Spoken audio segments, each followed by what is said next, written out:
கர்த்தருடைய பரிசுத்தமான நாமம் மகிமைப்படுவதாக. ஆசீர்வாதமான ஒரு நல்ல காலவேளையிலே பாளையங்கோட்டை இந்திய தேவ சபையிலிருந்து காலை மன்னாவை உங்களுக்கு வழங்குவதில் மிகுந்த சந்தோஷம். கிருபையாய் கர்த்தர் தந்த நாளுக்காக கர்த்தரை துதிப்போம். இந்த நாளுக்கான தியான அதிகாரமும் தியான வசனத்தையும் சொல்லுகிறேன். 1 ராஜாக்கள் 1ஆம் அதிகாரம். 1ஆம் அதிகாரத்தை நேற்றுக்கு தியானித்தும் இன்றைக்கு 2ஆம் அதிகாரத்தை வாசித்து தியானியுங்கள்.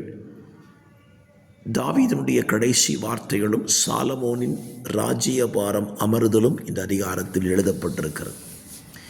இந்த காலை தியானத்திற்காக தாவீது தன் மகனாகிய சாலமோனை பார்த்து சொன்ன ஒரு வசனத்தை உங்களுக்காக வாசிக்கிறேன். அதனுடைய 3வது வசனம்: நீ என்ன செய்தாலும், நீ எங்கே போனாலும் எல்லாவற்றிலும் புத்திமானாய் இருக்கிறதற்கும் கர்த்தர் என்னை குறித்து உன் பிள்ளைகள் தங்கள் முழு இருதயத்தோடும் தங்கள் முழு ஆத்துமாவோடு எனக்கு முன்பதாக உண்மையாய் நடக்கும்படி தங்கள் வழியை காத்து கொண்டால் இஸ்ரவேலின் சிங்காசனத்தில் வீற்றிருக்கத்தக்க புருஷன் உனக்கு இல்லாமல் போவதில்லை என்று சொன்ன தம்முடைய வார்த்தையை திடப்படுத்துவதற்கும் மோசையின் நியாயப்பிரமாணத்தில் எழுதியிருக்கிறபடி உன் தேவனாகிய கர்த்தருடைய கட்டளைகளை, கற்பனைகளை, நியாயங்களை, சாட்சிகளையும் கை கொள்ள அவர்கள் வழிகளில் நடக்கும்படி அவருடைய காவலை காப்பாயாக.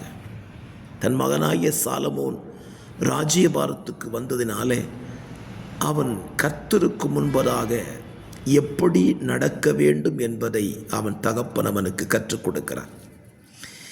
இந்த காலவெளியிலேயும் தகப்பனாய் இருக்கிற நீங்களும் நானும் நம்முடைய பிள்ளைகளுக்கு தேவனை எப்படி சேவிக்க வேண்டும் என்பதை நாம் கற்றுக் கொடுக்க வேண்டும். பிள்ளைகள் கற்றுக்கொள்வார்கள் என்று நம்ம நினைத்துவிடக்கூடாது. தாவீது தன் மகனாகிய சாலமோனுக்கு கற்றுக் கொடுக்கிறான். கர்த்தருக்கு முன்னால் நீங்கள் நிற்கணும், இப்படிலாம் நடக்கணும்னு சொல்லி தெளிவாக கற்றுக் கொடுக்கிறான். அதனுடைய பிரமாணத்தை பாருங்க.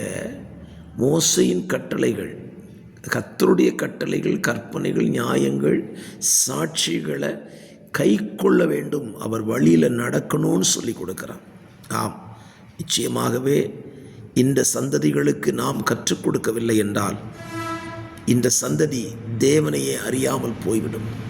ஆகவே உங்கள் மேலே இருந்த ஒரு பெரிய கடமையை நீங்கள் செய்ய தவறாது இருங்க.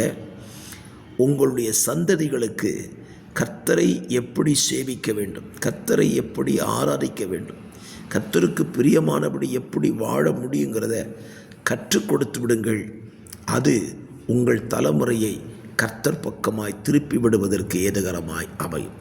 அப்படி செய்வீர்களானால் உங்களுக்கும் சமாதானமாய் இருக்கும். பிதாவே, இந்த காலவெளியிலே எங்கள் சந்ததிகளுக்கு உங்களுடைய வழிகளை கற்றுக் கொடுக்க எங்களுக்கு உதவி செய்யுங்க. எங்கள் பொறுப்பை நாங்கள் தட்டி கழிக்காதபடி காத்துக்கொள்ளவும் உதவி செய்யும். இயேசுவின் நாமத்தில் பிதாவே, ஆமென்.